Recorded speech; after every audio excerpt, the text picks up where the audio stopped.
Explorer's Guide to Wildmount is more proof that the mind of Matt Mercer exerts considerable influence over Wizards of the Coast.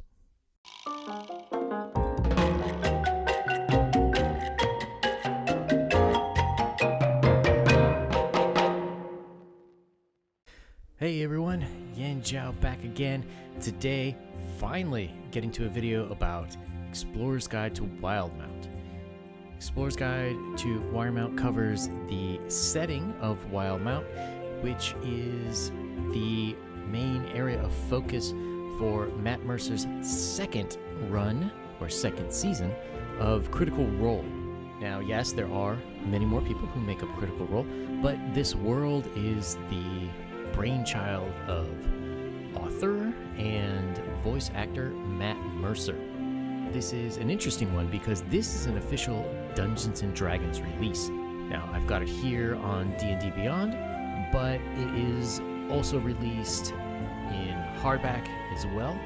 This is interesting because Matt's first book, the Tal'Dorei Guide, which covered the locations and people and whatnot for the Season 1 campaign, was done by a third party. It was published to great acclaim, and this one is officially done by D&D. Matt has gone on and done several interviews, and we know that he is somewhat influential.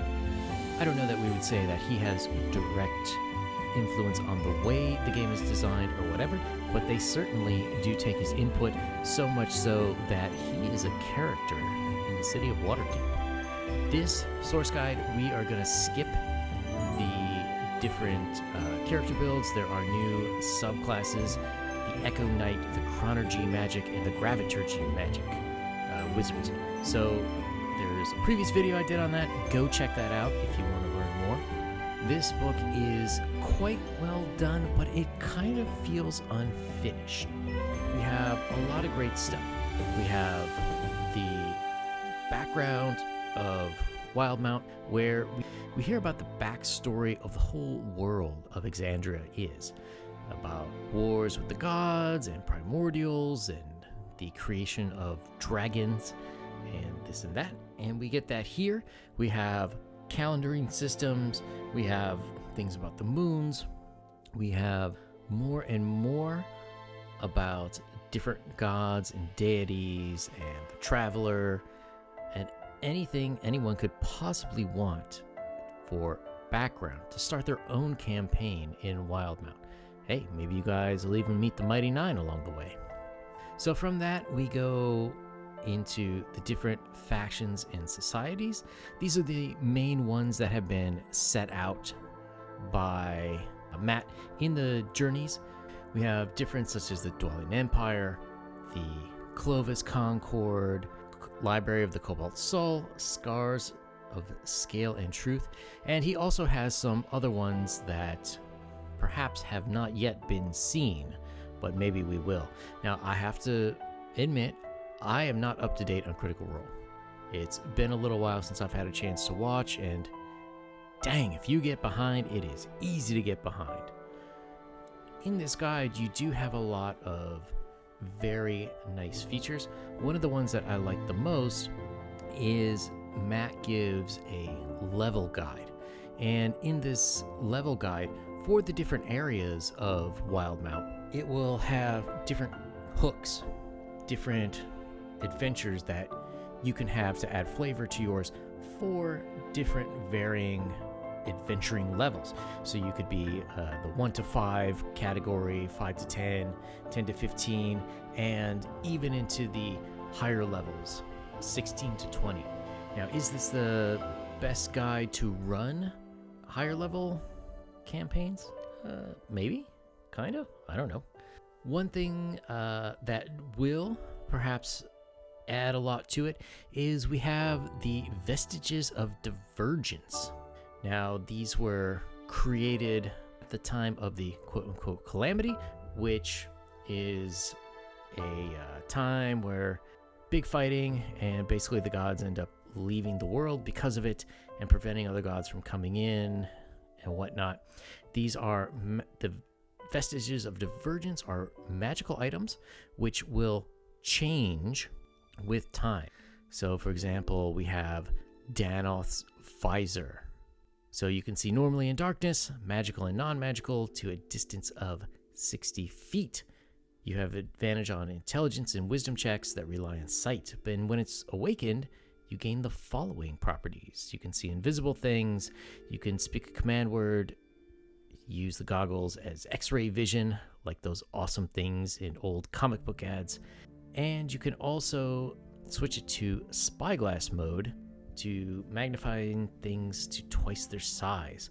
When it's exalted, you automatically detect illusions and can automatically succeed on saving throws against them. On an action, you can cast the anti-magic field spell from the visor. So there's a lot of really nice ideas with items that level up with the characters, so they don't necessarily feel the need to continually find new magic items. I mean, don't you feel like kind of a loser throwing out your sword +1? Like most people in the world would love that kind of sword, but for you, it's trash. This way, you keep the items. In addition, we have all the modifications for Matt Mercer's different racial groupings. He has his own slight spin on a lot of, for example, the basics: dwarves, elves, halflings, humans, where he just adds his own flavor of history to them. And then we also get more information on races that we don't usually see with, I believe, is his own creation, the Hollow One.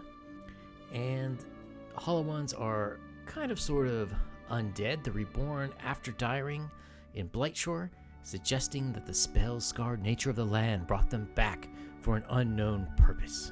Yet some beings find that the days after they die, they awaken clutching to life, with only a terrible emptiness inside to remind them of their death. So it's kind of a nice feature. It may be a way. Sometimes players get a little persnickety when their characters die in your game. Okay, great, bring them back as a Hollow One. Kind of similar to a Revenant, I would say. We also get a nice amount of stat blocks for creatures that are specific to Wildmount. We have, for example, a husk zombie as opposed to a normal zombie. And I think the challenge rating is slightly higher, although I'm sure someone will correct me in the comments if I'm wrong. So it's more just taking what's there, adding a little more flavor, localizing it to your setting. So for example, the Psychotic Frenzy, unlike typical zombies, which are ponderous and lumbering stalkers, a husk zombie races quickly towards prey, eager to tear flesh from bone. Each kill it makes drives it into a fighting frenzy, during which it howls with delight. It doesn't feed on those kills, but rather leaves the corpses to rot. Humanoids killed by a husk zombie become husk zombies themselves, rising quickly to join their slayer in merry carnage. So it's the 28 Days Later zombie of Matt's world. And last but not least, there are quite a contingent of maps. We have Wildmount by itself. Then we have different areas. Menagerie Coast, Port Tamale, Marrow Valley, and a lot of your favorite areas from this campaign. So all in all, I think this is definitely a good buy if you're into Critical Role and you want to play adventures in their world. I will say, though, that it does feel somewhat incomplete. And for me, I think the incompletement is not in that Matt did a poor job or it's not done enough, but I feel that since there are more adventures left in Season 2 of Critical Role, that it kind of feels like if you get this now, it's going to be missing a lot of stuff that comes later on. To my knowledge, there are no plans to update it either in PDF or D&D Beyond or whatnot. So I think that buy it now and you get what you get. All right, so thanks a lot, everyone, for tuning in. I really appreciate it. More D&D videos on the way. If you like Wildmount, if you like Matt Mercer and Critical Role, I definitely recommend this. But there may be stuff, if you're watching later on in Season 2, that is not in this book. So if you like this video, give it a thumbs up. Leave your comment down below. What do you think of the Wildmount guide? And click subscribe. I will see you guys soon.